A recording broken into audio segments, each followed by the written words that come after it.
Aí tive tempo de sentar, de conversar com Deus, e Deus compartilhou a palavra de Jeremias, capítulo 18, do verso 1 ao 6.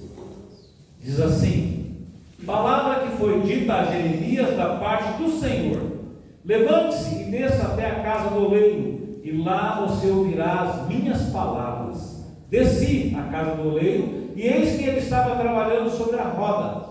Como o vaso que o oleiro fazia de barro se estragou nas suas mãos, ele tornou a fazer dele outro vaso, segundo bem lhe pareceu. Então a palavra do Senhor veio a mim dizendo: casa de Israel, será que não posso fazer com vocês como fez esse oleiro? Diz o Senhor: eis que como barro na mão do oleiro, assim são vocês na minha mão, ó casa de Israel. Amém? Feche os seus olhos, fala com o Senhor. Pai, fala conosco através da tua palavra, Senhor.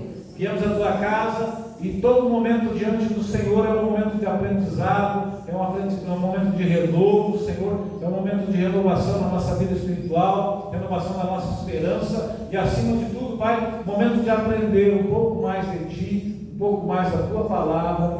Fala conosco, Senhor, através desse texto, em nome de Jesus. Amém. Amém? Amém. Jeremias capítulo 18. Qual é o contexto? Jeremias é um profeta que foi chamado para falar a uma nação rebelde, a um povo que havia voltado as costas para Deus, um povo que era um povo da apostasia. Eles estavam adorando outros deuses de outras nações, e eles então viraram as costas para o Senhor. E Deus então levanta o profeta Jeremias para falar com esse povo. Com esse povo que é a casa de Israel, ou seja, é um povo que é o povo do Senhor, é um povo de Deus. Se nós fôssemos trazer no dia de hoje, é um povo crente, é um povo que está na igreja, mas mesmo estando na igreja, eles viram as costas do Senhor, eles se tornam idólatras. E Deus levanta um profeta chamado Jeremias para que ele possa falar com esse povo da apostasia, esse povo idólatra, esse povo pagão, que já não está mais adorando o verdadeiro Deus. Amém? E tem algumas coisas que nós queremos aprender aqui. Primeiro, o profeta, no meio dessa geração perversa e corrompida, ele é chamado a pregar, e não há dúvida de que alguém que fala com gente que não escuta, uma hora ele desanima, né? Você fala com gente que não escuta, fala com gente que não escuta, fala, entra por um ouvido e sai pelo outro, a pessoa não ouve, aí você desanima. Mas o que Deus quis mostrar, quis dar uma lição para o profeta a respeito da soberania do Senhor e do controle do Senhor sobre as nossas vidas. Então, alguma lição que Deus vai dar ao profeta que serve para nós também, hoje, nessa noite, e para a nossa própria vida, né?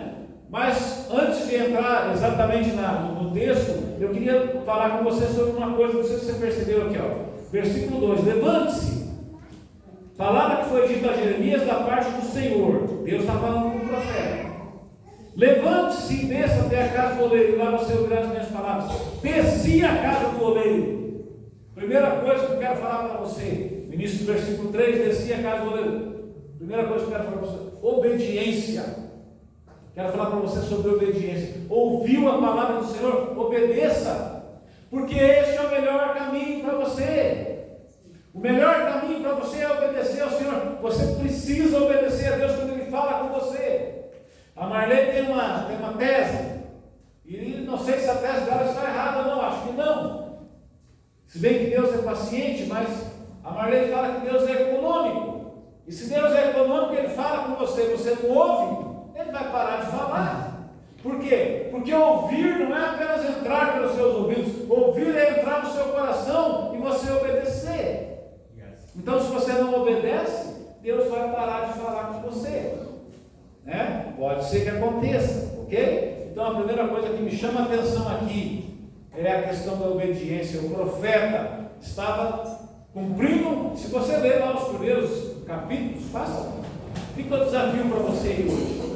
Se você ler os primeiros capítulos do livro de Jeremias, você vai ver que ele nem queria essa missão, porque ele achava que o povo era muito rebelde, ele não queria essa missão, mas Deus insistiu com ele que ele falasse, e ele ainda diz assim, ó, quer o povo ouça, quer deixe de ouvir, eles saberão que no meio deles houve um profeta, né? Então Jeremias é levantado por Deus. Mas nós temos aqui, nessa história, 3 personagens, que são bem importantes para nós aprendermos algumas lições. A primeira delas, Deus, Ele é o oleiro. Na parábola que nós vimos aqui, né? Então tem, você sabe o que é o oleiro ou não? O oleiro hoje em dia já quase não existe mais, né? O que é o oleiro? Temos 3 personagens aqui: o oleiro, o barro e a roda. Então, o oleiro era um cara que fazia vasos de barro, colocava numa roda, colocava lá a argila, né? A argila é basicamente pó com água, fica molinha, né? E ele começa a rodar aquele negócio lá, e ele com as mãos ele vai esculpindo ali o que ele quer. Então são 3 personagens: o oleiro, o barro e a roda. Então nós vamos ver quem é cada um desses personagens para nós hoje. O primeiro personagem é o oleiro. E o oleiro é quem? Deus. É Deus. Porque ele mesmo fala, né? Será que eu não posso fazer com você como fez esse oleiro? Ou seja, Deus é o oleiro. Isso significa o que para nós? Gostei do finalzinho da música que nós cantamos. Tens o meu mundo em tuas mãos. Você já parou para pensar no que você cantou, cara? Tens o meu mundo em tuas mãos. Deus tem o teu mundo nas mãos dele. Aleluia. Então você esteja bem, você esteja mal, segundo o mundo, você esteja com problemas ou com dificuldades, ou você esteja sorrindo, acordando de madrugada para dar risada, de tão outra coisa, né? Saiba que Deus está com o controle da sua vida. Deus tem o controle da sua vida. Deus é o oleiro.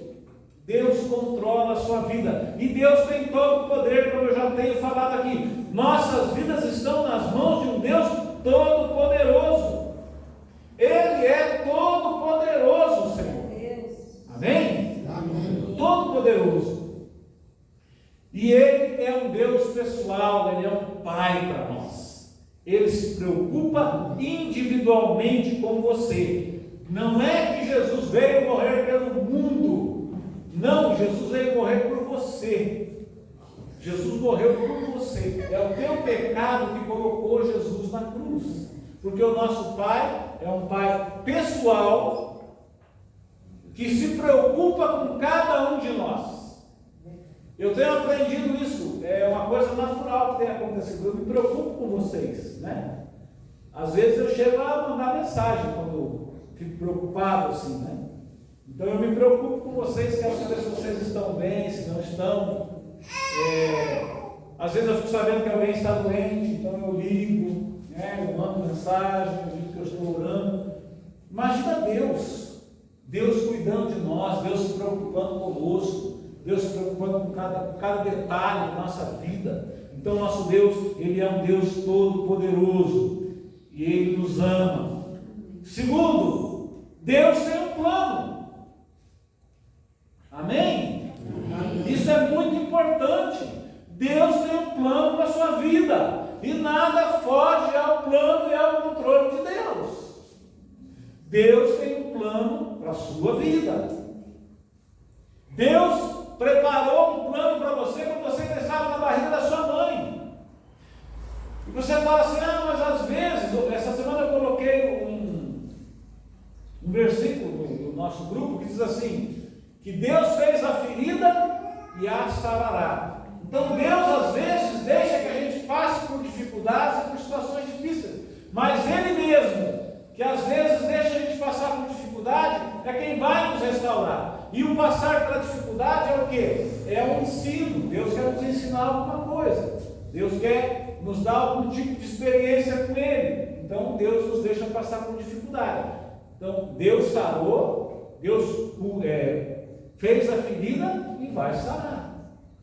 Deus tem todo o controle da nossa vida e Ele tem um plano para você. Deus vê o produto acabado. Deus conhece o princípio e o fim das nossas vidas. Ou seja, Deus vê você pleno. O pessoal agora gosta de falar: eu estou pleno. Estou pleno. Eu às vezes fico pensando, se quer ver a hora que você deitar no seu cama hoje, botar a cabeça no travesseiro, se você está pleno mesmo, né? Se você está pleno mesmo. Acho difícil, né? Alguém está pleno, né? Mas Deus vê a nossa vida plena. Por quê? Porque Ele nos criou com um propósito. E Ele, com os olhos dele, que tudo vê, Ele vê você alguém pleno, alguém que cumpriu todo o propósito que Ele preparou para a sua vida. Então Deus tem um plano. Há um tempo atrás nós íamos jogar com o Flamengo lá no Rio pela Copa do Brasil. Vamos jogar de novo, né? O ano passado, né? E nós tínhamos empatado o jogo aqui, ou tínhamos perdido aqui, não lembro agora. O Atlético tinha perdido o jogo aqui e ia jogar o segundo jogo lá. E os atleticanos estavam preocupados, né? Daí eu lembro que alguém falou assim: não, o Felipão tem um plano, né? O Felipão tem um plano. Então, se os homens têm um plano, e às vezes os planos dos homens dão certo, né? Esse aí do Felipão deu errado, porque nós ficamos fora no ano passado, o Flamengo se classificou. Mas Deus tem um plano, e o plano de Deus é perfeito, porque Deus é sábio. Deus sabia que você estaria aqui hoje, nessa noite, sentado nessa cadeira. Ele sabia o que você enfrentou no dia de hoje. Ele sabia o que se passou na sua vida. Eu achei interessante que na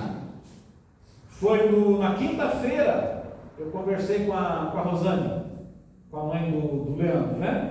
Ela me chamou aqui no cantinho e falou: pastor, domingo passado, quando o senhor orou, Deus me curou.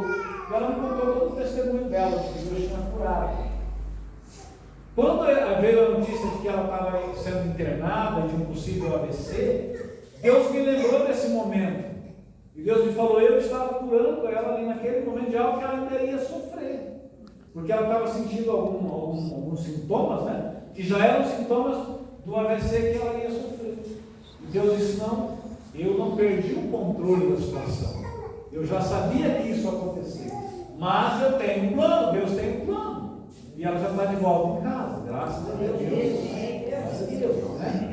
Nós oramos por ela, ela já está de volta em casa. Mas Deus não perde o controle, porque Deus tem um plano. Amém? Amém. Amém. Outra coisa que Deus tem é paciência. Né? O goleiro tem um plano, que ele sabe que tipo de vaso que ele vai fazer. E ele tem paciência, porque ele põe aquele barrinho lá, e daí ele vai montando, de repente aquele barro se esborracha todo, né? Cai no chão aquele barro todo, e ele pega e começa a fazer de novo. Nós não somos assim? Nós não nos esborrachamos de vez em quando, hein? Né? Por quê? Porque a gente quer fazer a nossa vontade, né? Esquecemos da vontade de Deus, queremos fazer a nossa vontade, e daí nós quebramos a cara. E então o oleiro, ele tem paciência. Paciência. Eu gosto muito de usar figuras que a gente conhece do dia a dia, porque marca mais o ensino para nós, fica mais forte, né? O Dario falou comigo na semana passada, eles iam começar o trabalho de pintura. Ele e o Jamil pintaram, tá? Foram contratados pela igreja para pintar.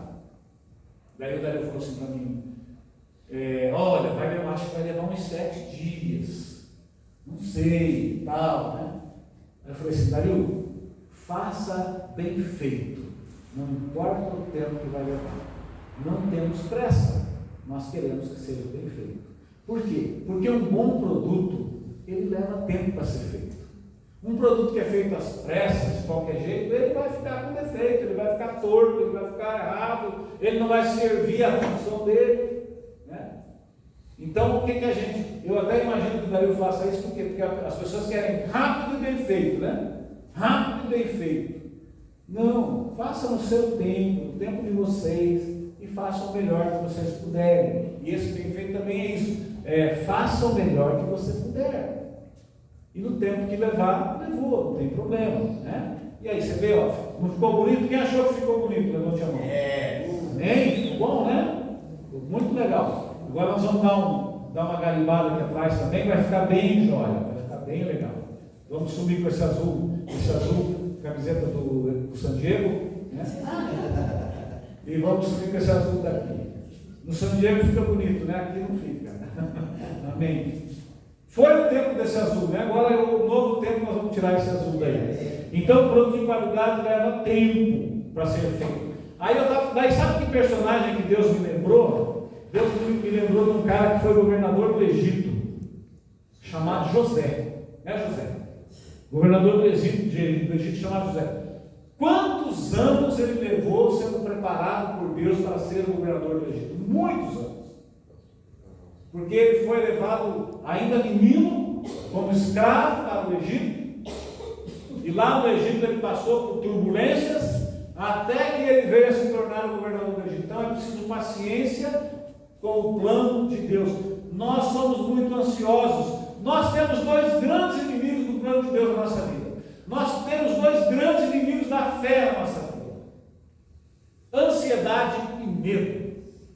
Os dois grandes inimigos que o diabo usa para atrapalhar os planos de Deus na nossa vida são ansiedade e medo. Nós somos muito ansiosos, nós queremos ver a coisa pronta logo. Nós estamos acostumados com a geração do fast food, eu falo, né? Você vai lá na lanchonete, escolhe o seu lanche e você quer que ele venha muito rápido para a sua mesa, para você poder comer. E isso é ruim, porque Deus não trabalha assim. Deus trabalha com processos, e processos são lentos. E não tenha medo também, porque você está ao lado do Deus Todo-Poderoso, Ele está com você. Jesus disse antes de subir aos céus: eis que estou convosco todos os dias, até a consumação dos séculos. Amém? Amém. Então, se Deus é o oleiro, beleza. Nós somos o barro. O homem é o barro. Gênesis 2:7 diz que Deus criou o homem do pó da terra. Em Salmo 103:14 diz que quando Deus quer se irar conosco, Ele lembra que nós somos pó. Então nós não temos valor enquanto matéria. Como eu falei, a argila, né? O barro é pó misturado com água. E uma vez eu fiz química no segundo grau. Eu fiz análises químicas no segundo grau. Eu sou de um tempo que tinha segundo grau profissionalizante. Eu fiz análises químicas. E a gente fez um estudo uma vez que o meu amigo Lucas, se a gente botar ele no fogo e transformar ele em produto químico, ele não vale nem R$20, enquanto matéria, né? Que vai sobrar lá é cinza, talvez um pouquinho de água, né? Outra coisa que nós somos 70% do nosso corpo é água. Então, se a gente pensar em nós como matéria-prima, nós não valemos nada. Mas o que é que Deus fala lá a nosso respeito?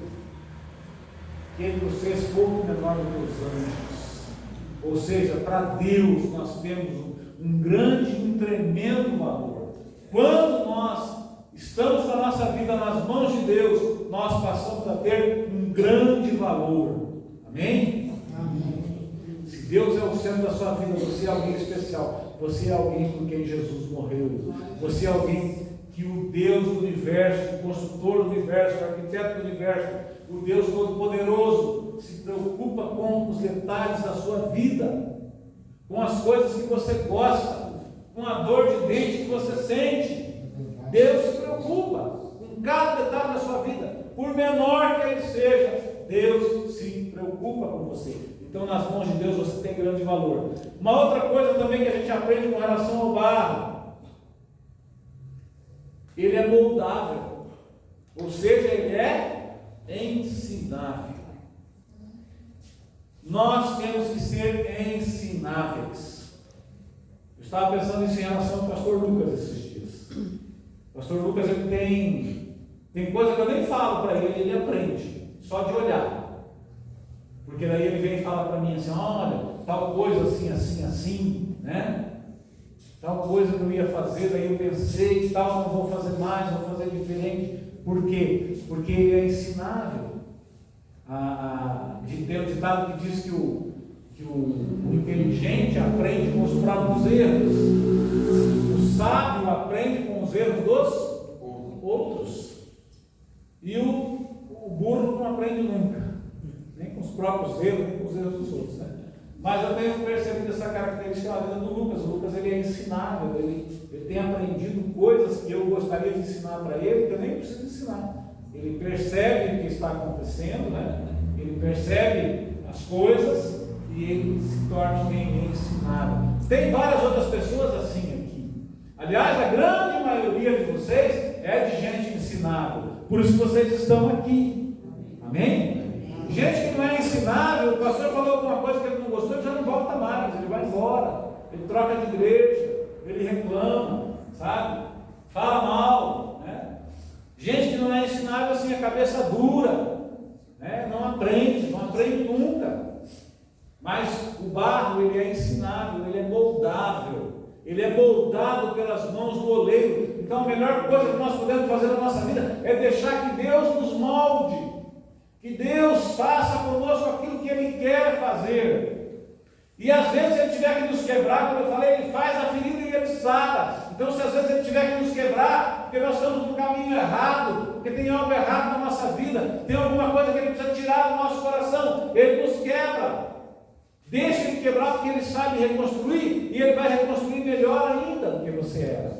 Amém? Amém. Então, como barro, você tem que ser ensinável. O plano de Deus para nós só pode ser arruinado pela nossa própria desobediência. Quem pode impedir Deus de operar na sua vida? Só você. Nem o diabo pode impedir Deus de operar na sua vida. Operando Deus, quem impedirá? Eu posso impedir o mover de Deus na minha vida, se eu for desobediente. Amém? Amém. Amém. Então nós vimos que Deus é o goleiro, você e eu somos o barro. Tomara que sejamos barro ensinável, né? Que deixemos Deus fazer o plano dele na nossa vida como Ele quer. Deus tem falado muito comigo sobre isso, e nós começamos a leitura, aqueles que estão no Pare por Um, começaram a leitura do livro essa semana, e a primeira lição fala assim: não é sobre você, não é sobre os seus desejos, não é sobre os seus planos, não é sobre os seus projetos, é sobre Deus e o projeto de Deus para a sua vida. No fundo, meu amigo, nós somos só um instrumento no grande projeto de Deus, e não há lugar melhor para estar do que ser um instrumento do projeto de Deus, porque o nosso projeto, a gente quebra a cara, mas o projeto de Deus não falha.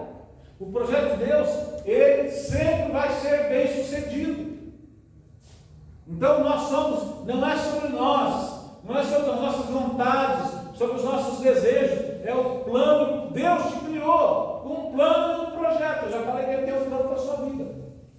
Então não é sobre você. E Deus já tinha me falado sobre isso de outra maneira, que eu acho que até que falei com vocês aqui, né? Quando a gente não recebe a bênção, porque a gente acha que a gente é falho. Eu não recebo a bênção de Deus porque eu sou pecador, porque eu sou falho, porque eu sou ruim, porque eu faço coisa errada, porque eu não consigo mudar, porque eu continuo pisando na bola, porque eu continuo caindo. Na maioria das vezes, é você lutando contra a sua própria carne, como dizia Paulo: aquilo que eu quero não faço, e aquilo que eu não quero, isso faço, porque é a carne, é a influência da carne. Nós somos carne, nós somos influenciados por essa carne que nós habitamos, e muitas vezes nós estamos fazendo essas coisas, mas não é sobre você, é sobre Deus. Você recebe de graça. Você é falho? É. Você é um vida torta? É. Eu sou um vida torta? Sou. Paulo fala que ele é o maior dos pecadores. O crente que é crente mesmo, ele sabe que ele é falho. Amém? Amém. Mas não é sobre você, é sobre Deus. Não é sobre você. Então também o projeto da sua vida também não é sobre você. A melhor coisa que você faz é descobrir o que Deus está fazendo e fazer junto com Ele, porque daí não tem erro, aí não tem como errar, daí não tem como falhar, não tem como perder. Amém? Amém. E a terceira coisa é a roda, né? O que é a roda? A roda é a vida, e a vida é controlada pelo oleiro.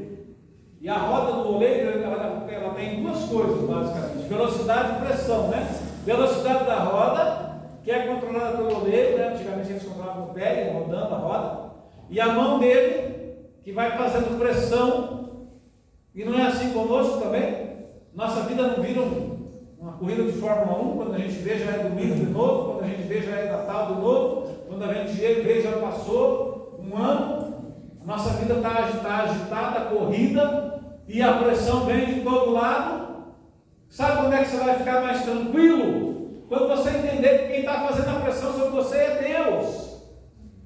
A gente gosta de falar e de afirmar que o diabo está fazendo pressão sobre nós, que o diabo está nos afrontando, que o diabo está...